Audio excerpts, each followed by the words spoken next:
What's up, guys? Welcome to the HYL Summer Classic pre-show. My name is Salman Ali, at Salman Ali NBA on Twitter. I'm here joined by Ali Khan Bijani, at Rockets_Insider on Twitter. We're not here to talk Rockets, though. We're not even here to talk about the NBA. If you're joining us on YouTube, be sure to give this video a thumbs up and share it with anyone you know that's coming to the tournament next week. So, Ali Khan, we're finally here. Tournaments this week. Finally. Schedule came out yesterday as the time of recording. People know who they're going to be facing. How you feeling, man?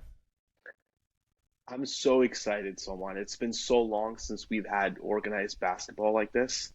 I think it's going to be a great kind of precursor for the Dubai Games, and just to be able to see what the future looks like in terms of Ismaili basketball in North America, what the current looks like, and also allows us to revisit some old memories with some of our favorite players from the past. Yeah, so I'm glad you mentioned the Ismaili Games in Dubai, right? Because I think there are some teams coming into this with a chip on their shoulder, right? Because of how last Nationals ended up, right? I'm excited too. The last time we had a national tournament was last September. It's been around 10 months. We got a lot of new names, a lot of new teams, restructured teams, actually. Absolutely. Teams, like as I said, teams with something to prove. And I think that's where I want to start, Ali Khan. So we're going to talk about all the divisions today, right? But I don't want to bury the lead here. Let's start with 16 plus. Here's a question. What team has the most to prove coming into this weekend? For me, just for me, I'll go first. It's got to be the LA team, California Dreamin', because they're the defending champs, right? They won Nationals last year. By all accounts, they're the favorites to win it all this year. I'm sure the Titans will have something to say about it. They've made some changes to their team. We'll talk about that in a second. But when you win the title, you're the favorites. Now, I know they lost Azim Harani to a bad injury, but you still have Sean Pajwani and you still have Adil Lalji, and Azim's going to be coaching. He's still there, right? They're still going to be awesome. And obviously you have the pressure of being the defending champs, but it's more than just that, Ali Khan. These guys came out of nowhere to win it last year. Most people weren't expecting them to make the finals, much less win it. It was all about Houston, Dallas, because that's the way it's been for the last 15 years.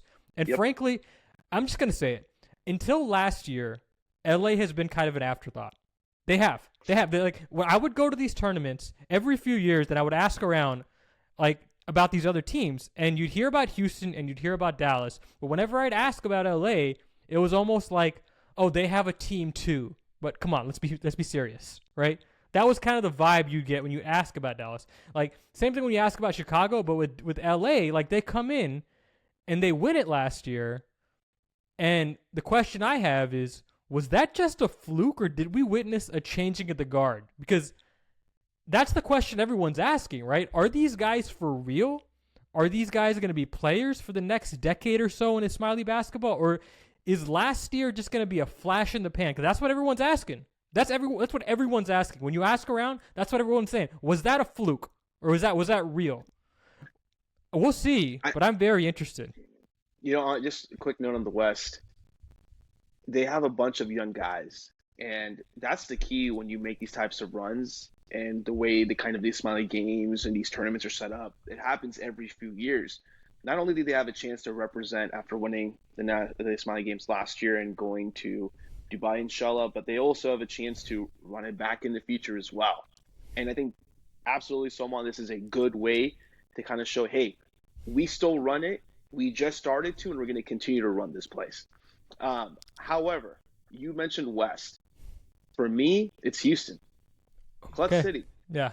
No, we'll talk about them. Go ahead. My entire life, I've grown up. I'm from Houston, Salman. You're from Houston. We've always represented our guys. When are they going to win the big one? They have so much talent. When they have so much talent, for me, it's all about coming out and proving, hey, we are the team to beat, not just now in the future. We mentioned West having a bunch of young guys. Clutch City has a bunch of young guys. They're entering their primes. Now is the time to show up and build kind of a foundation for the next tournaments to come that, hey, you know what, Houston, we've had a few rough kind of games and periods. This is not a rough period. This is where we come back and take ownership. That's the second team I had listed, right? The second most pressure, if not tied for first, to be honest. The question I have is very simple. Is Houston going to show up this year? Or are they going to be satisfied with mediocrity again? Like, are we going to do this thing where they get blown out in the semifinals again? Is that the plan here? Like, Nationals was pathetic. It was pathetic. Dallas starts off hot from 3, and Clutch City just folds. They quit. Yeah. Is Smiley They have basketball... so many guys on their team who bring a Mamba mentality. Where was the Mamba mentality there? Well, you could see it. What's even worse is Smiley basketball used to run through Houston. We used to be the Kings. And over the last decade or so, we've become a joke. Now, there's been a few shakeups to the program. My dad's not coaching this year. It's Rolo's show. And they finally did something that I thought was smart, that I thought they should have did last year, which is combine the teams. Last year, they did this cute thing where everyone wanted to play out with their friends. They didn't want to offend anyone, and everyone was holding hands and singing Kumbaya. And it's like, do you want to play with your friends or do you want to win? Do you want to win? Right? Like, so it sounds like they want to win this year. I think it's smart. They should have did it last year, but it's smart to adjust here. But you still have a new coach. And I know there are people out there, they're all wondering the same thing. Is Rolo ready for the big leagues? I know he's coached before, but this isn't Basketball Bonanza. You're not coaching Chotus anymore. These aren't 11-year-olds, right? Yeah. This is a national tournament.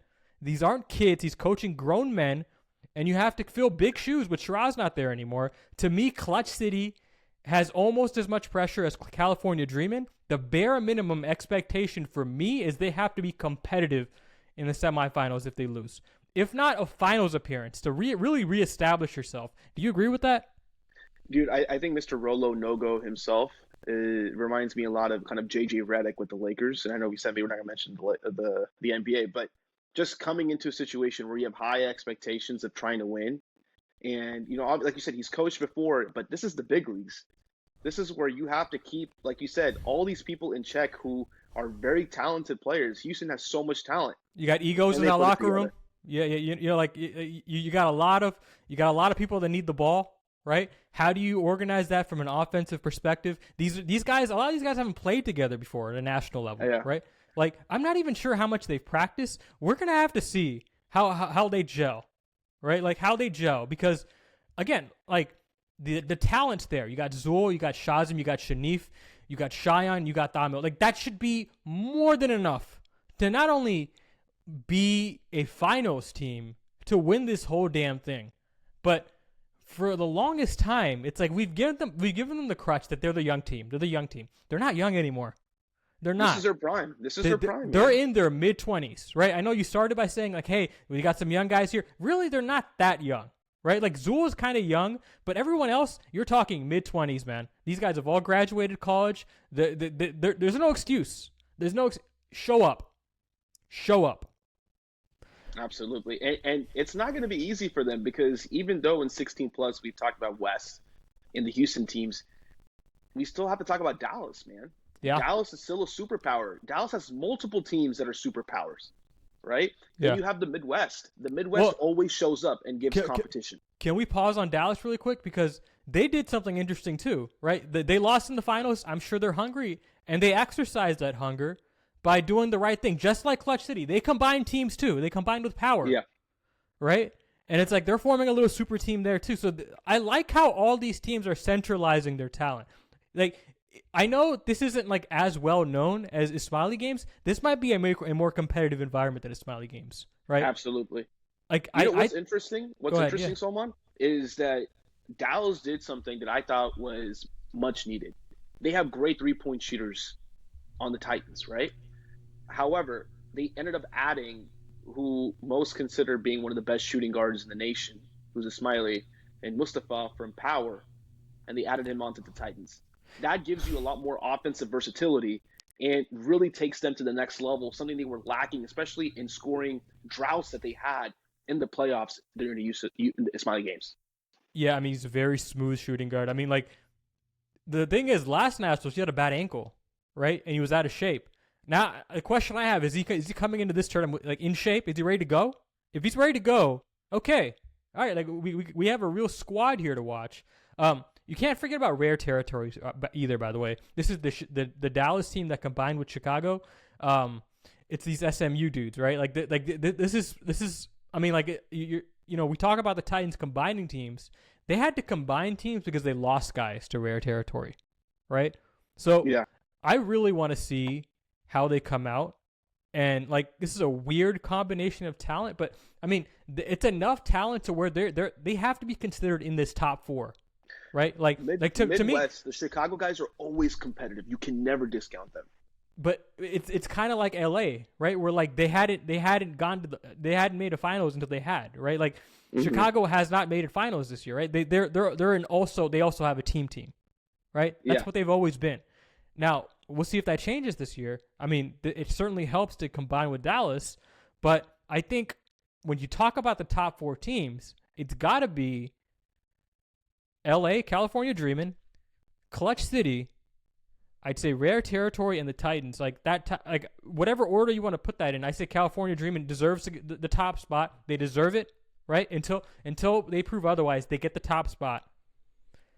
And those other three teams, they kind of fall in line behind them, and we'll just see. We'll just have to see, like if anyone can actually challenge like LA supremacy. That's gonna be a trend throughout this show today, because if you're gonna notice that LA is favored in pretty much every division, which is insane. It really does feel, at least from last year's Nationals, it really does feel like we're seeing a changing of the guard in terms of the power, and everything's being run through LA.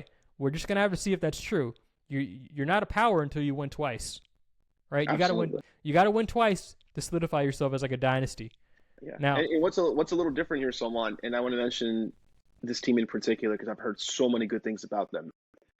We have Canadian teams playing, and there's YYZ Hoopers, and I've heard nothing but really good things about how well they play together. And I think they will be a challenge to all the above teams we mentioned. And I had a chance to cover the US Smiley games as an analyst. I got to live stream the games and be a broadcaster and really pay attention to all these teams. And I especially paid attention to the youth division. And there is one team from under 16 who will yeah, now be competing with the 16 plus, and they're called ISO Elite. Okay, I'm telling you, they are very good. And all it takes, man, is a couple games to get hot. And if you can get hot and it can continue over a weekend, you may have a run for their money. So I'm not saying they're going to win. I'm not saying they're going to compete in the playoffs. All I'm saying is they are a good team, and I'm going to learn a lot about what their future looks like when they play against all these great four teams like you mentioned here. they can just flat out shoot the basketball. You got Rakheen Ali, Shayan Ali, Amil Muradia, and Keon Muhammad. Like they can all shoot, right? And you'd expect, like, if again, all it takes is a couple threes in a row, and you're in a bracket where you weren't expecting to be, Yeah. right? And like they're to me the sleepers of this whole tournament, because when you have Wow. well, I'm not to win, right? Like let's be clear. I still think the winner is going to come from that top four, but in terms of making some real noise, perhaps making the top four when you weren't expecting it, it's that team. It's ISO Elite, because when you have a young team like that that's that talented, usually two things happen. One is they fall flat on their face, right? Because of the inexperience, or they surprise people. And maybe it's just the hometown person in me. Like, I just tend to believe they're going to surprise some people. I've seen these kids playing Bonanza. I know they're good, right? I think they have a real chance at making some noise, but I mean, it's just different. It's just different. The nerves get to you when you play at this level, right? Like all these kids, like they're in their group chats, they're showing off their jerseys, right? They're excited to play with each other, friends, right? All that stuff, right? How does that translate to a national tournament? It's the same thing we talked about with Rolo, right? Coaching a younger division is different than coaching an older division, right? Absolutely. It's different levels. Different levels. You know, one thing that I want to mention, and I think to support your case about ISO Elite, when you play in the 16 plus leagues, there's a lot of kind of junky defenses that get put into place, right? You have a lot of zone, 3-2, 2-3 zones. You have a lot of things where it's in a way taking away the paint. And this ISO Elite, obviously, it does a drive and kick game to knock down threes. But one thing they do well, and I saw they did against other young teams last year, is they are zone busters with their shooting. And I think you're going to have to come up with a different way other than zone to beat these guys. And another thing is in transition, they knock down that pull-up three. And just those two things combined, I think really give them a really good shot. as you said, being a sleeper and surprising teams. I think I'm going to talk myself into that. I think that's very much a possibility. Yeah, I mean, it's one of those things where like they're gonna be outstrengthed, right? That's just gonna happen, right? Like these guys are just they got man strength on them, right? That's gonna impact them. It's gonna be hard to get those driving lanes, but when you can shoot, man, it doesn't really matter, right? Like it really doesn't matter. Sometimes it doesn't matter how well you're contesting the shot, but these are still kids, right? These are still kids. Now they're gonna get an opportunity here, but we're just gonna have to see. We're just gonna have to. It's just hard to make that transition. Like we saw this with Clutch City, right? Frankly, when they were the young team and they went to that next level, it was a hard adjustment. They were just as talented as this team, right? And up until like last time, like the last nationals, Clutch City hadn't really made noise, right? So we're just gonna have to see how long it takes for this team to mature and get to that point. Maybe they come faster, right? Yeah. I've seen teams like SOTX. I'm not sure if people remember that team. SOTX was a younger team in Houston that surprised some people and won a tournament when they weren't supposed to, right? Like that's how like that stuff happens, right? But it really does take like an extra level of like toughness, and we'll just see if they have it. We'll see what happens. Yeah. Okay.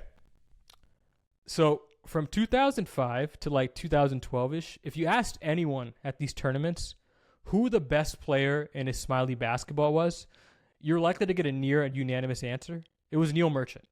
It was Neil, right? You could shoot, he could dribble, he could pass, he could drive, he could do everything, right?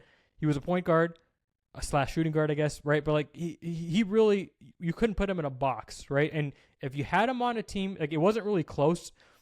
If you had Neil on your team, you had a pretty damn good shot at not only making the finals, but winning the whole tournament. I bring that up to say, if there's one question I want answered in this tournament, it's this. Who's the best player in his Smiley basketball today in 2024? Because if you ask 5 people, you're likely to get 5 different answers. And we're going to throw some names up on the screen here. But I want to go ahead and ask you, who do you think it is?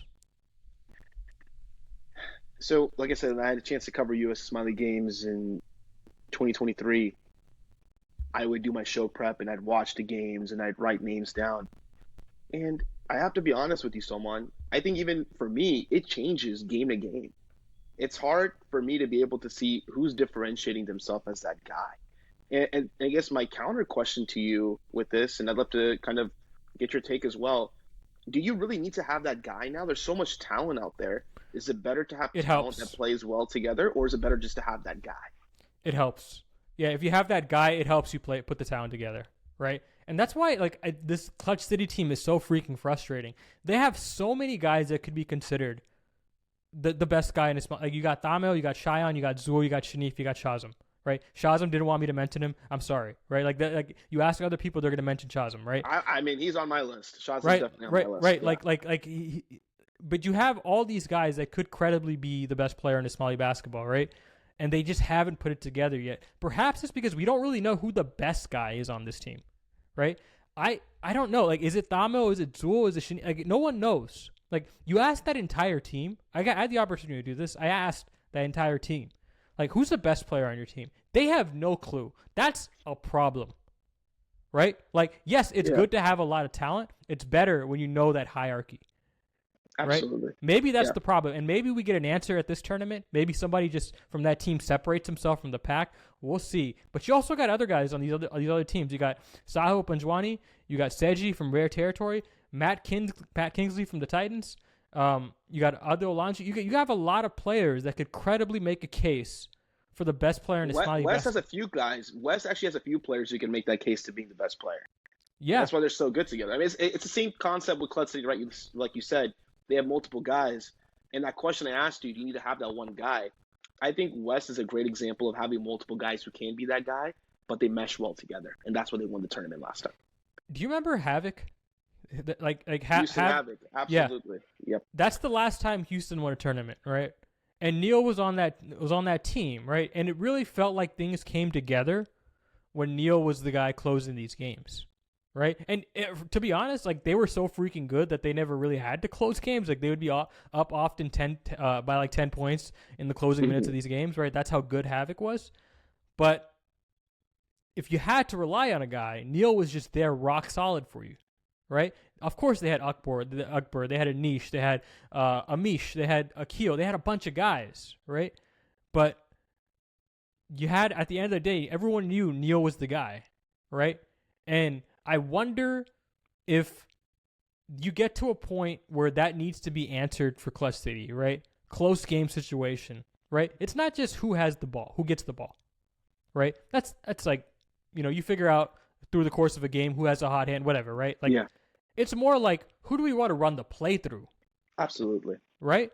And like a lot of people say Tamil. Listen, Tamil's a great candidate, but I mean, it's hard not to be like, I mean, you're really gonna take the ball out of Shanif's hand, right? That's who I was going to say. You bet you want to run a pick and roll with Shanif, give him the ball in his hands, let him make a shot. You're gonna make him a spot up shooter, right? Like at the same, you got Zool there too, right? So it's tough when you don't know for sure, and maybe they'll get that question answered for them. But again, but why is it important, Solomon? Why is it important that we find out now who the best player in this Mali basketball is? we haven't had that guy since 2012, right? It's just something I want to know, right? Because when you know who that guy is, you know the team to watch, right? You know who the favorite is, right? We think California's the favorite, but really, we're just guessing, right? With Havoc, they came in every year, and because they had Neil, it's like, okay, they're the favorites.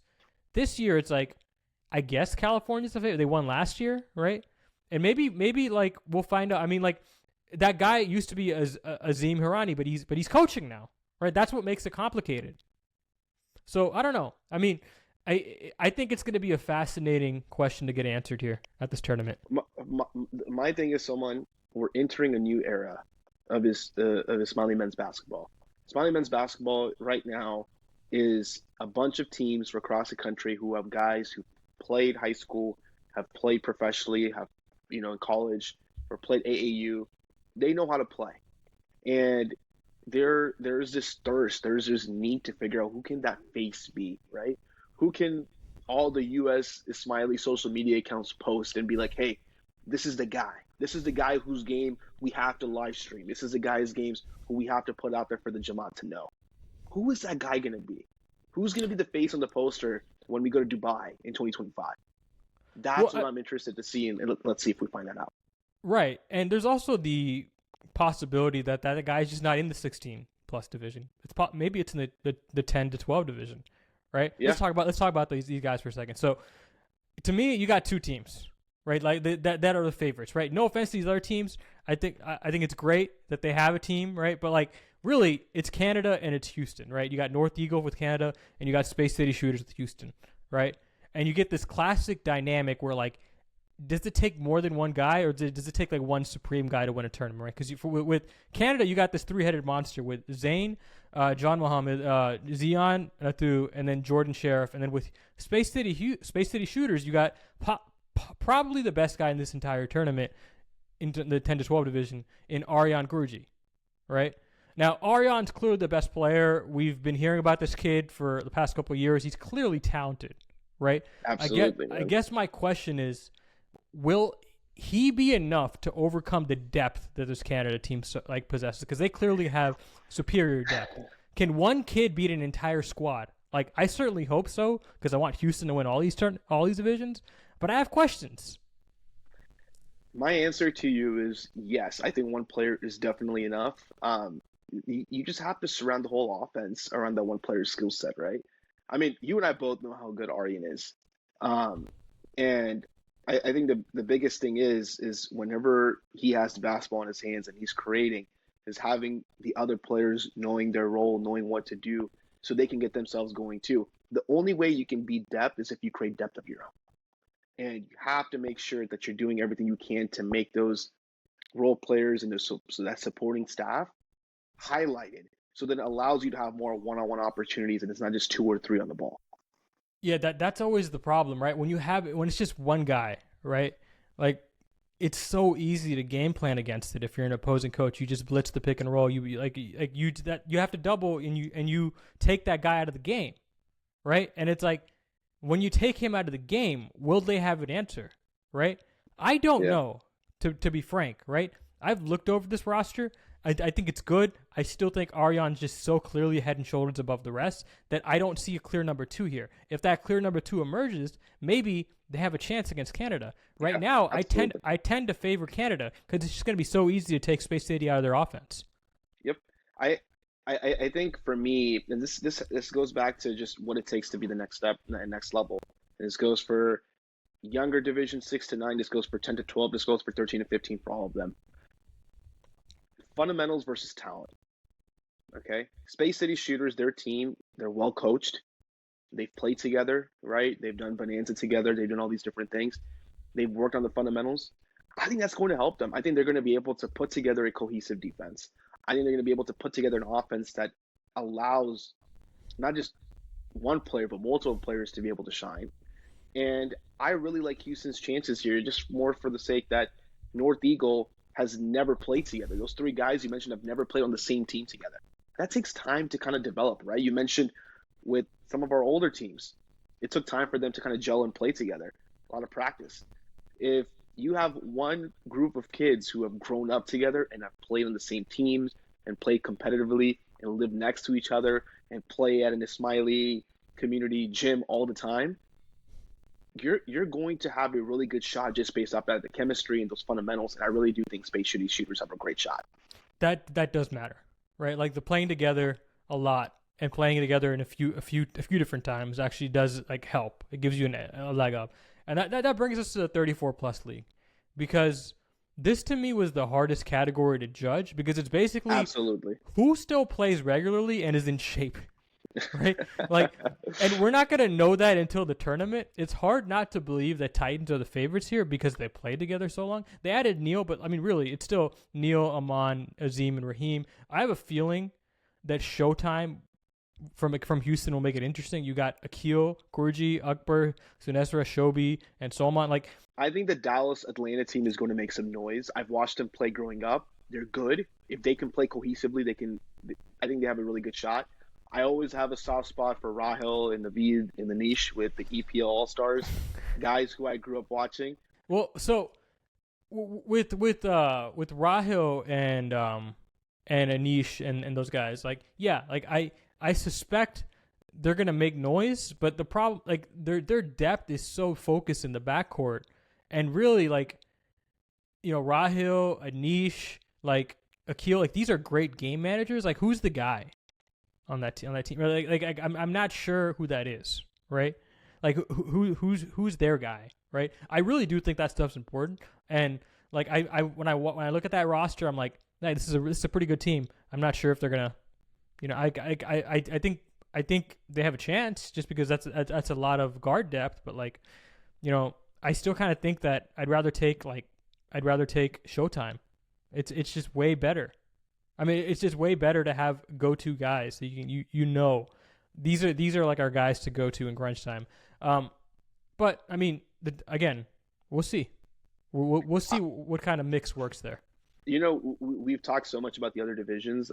I'll say this: they're in shape. Like Anish, Rahel, like they're gonna come in shape, right? Absolutely. Yeah. The 34+ division to me is the one I'm really looking forward to this because it's a bunch of my childhood guys. People I grew up watching in the Golden Jubilee games, people I grew up watching throughout all the U.S. Ismaili games, middle school and high school, who helped push me towards basketball are playing in this one. And it kind of gives you some nostalgia to go back and watch. And someone, like you said, they're in shape. Like, how could that not be more exciting to see all your childhood heroes, right, playing in a tournament for old time's sake? I'm so excited for this one. I'm gonna make a prediction. I think the women's tournament is going to be the most fun to watch. Like, it was so much fun last time in the Smiley game, so I agree with you. You have 3 teams that are pretty even, right? You have Houston with Sarah Guruji and Ariana Karmali. You have Atlanta with Zia Ukani and Aza Sayani. And these 2 teams hate each other, right? Like, you saw some of that. Real. You saw some of that at Nationals. They played each other in the finals, and Houston won by 5. But like, that could be irrelevant because you still have this LA team with Mahek Delawala, who's favored to win this whole thing. she didn't, and she did not play, if my memory serves me right, and Mhm. she was very good. I've seen her in the past play. I think the West. You mentioned ATL in Houston, like making the championship last year. I think the West will make the championship this year, and it would not surprise me if the West not only wins the championship, but wins it by multiple points. When I say that these teams hate each other, like I mean they hate each other. Some of these other divisions, like these guys are friends, right? I'm not sure if there's that kind of love here within the women's division. Like I messaged a few of these girls to do some research about this, right? They all said the same thing, that they hate each other, Really? right? Wow. They Wow. all said it's super competitive. They're keeping secrets from each other about teams and like it's this could get pretty intense, right?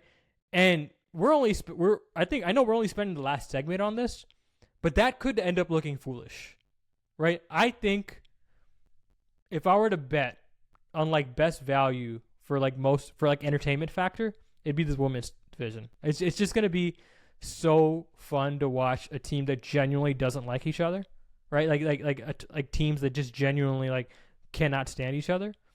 That's gonna be fun to watch, and you can't tell me it doesn't translate. Obviously, you want to keep it clean, right? Don't go overboard with it. It's just we're still all smileys here. We're still here to have fun. But I mean, if we hear some talking, I mean, I would love it. I mean, I would love it. I actually got to call the games last year in the Smiley Games for the youth division and also for the adults division for women's, and the talent's unreal, Salman. Like it just makes you so excited to watch this next generation of players. So many young girls are getting into basketball. So many of them are playing at the youth division. So many of them are now playing as adults. Some of those names you mentioned, we grew up watching them play, and now they're leading teams in these tournaments. Um, I'm just very excited. They play good offense. They play good defense. They play structured defense, which is what I really enjoy watching in these tournaments. Is which teams actually play the defense perfectly and are set and always play to the fundamentals. Um, the Atlanta team is such a hardcore team, and what I mean by that is they really take you out of whatever you like to run. They really put you in a very disadvantaged situation. And that's why they're so good is because they know what you're doing and they try to make sure that you don't go to your first or second option. You have to do things differently. They take you out of your comfort zone. Houston is so good because they have so much talent. They really spread you out and they attack you in the seams and they get to the basket, right? You mentioned West Coast. West Coast has all this talent, right? They've played before. You mentioned some of the players. I mean, it's going to be great. And then we haven't talked about one team though, and this is a team that played in that youth division and have a bunch of young talent that I think this is their statement year, and they're going to make some noise. And that's the Shooting Stars, based out of Houston. Salman, what are your thoughts on them? I know both of us watched the games last year, but what are your thoughts on the Shooting Stars and what they could potentially do? I just don't think they're ready. It's not Mm-hmm. it's not anything against them. I just think like you have these more veteran teams. I think they're it's the same thing with it's to a lesser extent because ISO Elite is just I think a little bit more talented in relative to their division, right? But it's the same kind of thing, right? When you get to this next level, it's just different. The reason I picked ISO Elite to be a sleeper there is I think they have a little bit more talent relative to this team, right? It's just Mm-hmm. that's just the way I feel. It's not a slight to them. I just think they're gonna need time, right? That's just Absolutely. where I'm at. I think overall, though, I think one of those teams, be the ISO Elite or the Shooting Stars team, will make a very surprising impact, and they're going to be a team that when we talk about these leagues in the future, that will come back and say, "Hey, this squad was the team to beat." Um, this tournament's going to be so much fun, Salman. I Can I ask you a question before we move on to Yeah, like general thoughts? yeah. So what's going on in LA? Like what's in the water there? Like is this really like a sea change we're seeing? Hey, they coach, man. They coach their teams. When you watch them on the sidelines, these Smiley volunteers, like these parents or family friends, whoever they are, who are coaching together, they know their stuff, man. They practice, they get together, they know the terminology, they know how to teach these players to be in the proper positions. You know, we talk about egos. There's egos any level of basketball you play, but they know how to control these egos. They know how to make it where it's a team game, and that's what's so interesting to see. Is you mentioned what's in the water, what's in the coaching staffs there, because the coaches do a great job of really setting up these players from the women's division to the men's division to the youth level as well. Maybe that's it, but you're also seeing guys who like just in college basketball, like that's a hard feat for a Smiley basketball, right? Like to make it to that level, right? And you have like Absolutely. multiple guys like from these West teams that are like that to me just is I don't know what's going on there. I don't know what's going on there. I tend to believe this could be a changing of the guard. We're just gonna have to see if that gets like finalized here. Well, Right? considering most of the Jamad lives in Texas, that's pretty impressive, right? I would say most of the U.S. Jamad lives in Texas now. Right. But you have the West Coast that's dominating basketball, which is by far probably the most popular sport in our community in the United States. And so, yeah, I think it's a very fair question to ask. What is in the water though, Salman? What do you think is in the water? Because I know you always have some thoughts. I just tend to believe that these kids are hungry. Right? It does get tiring to be the other team for so many years, right? And like I'm sure it's also tiring to hear that Texas is where basketball is at in Smiley basketball. It's like, no, how about California? How about us? Why we have plenty of the Smileys, right? We have a few Jamaat Khanas, right? You're telling me we can't field a good team? We can't be players? We can't be in that same league with no.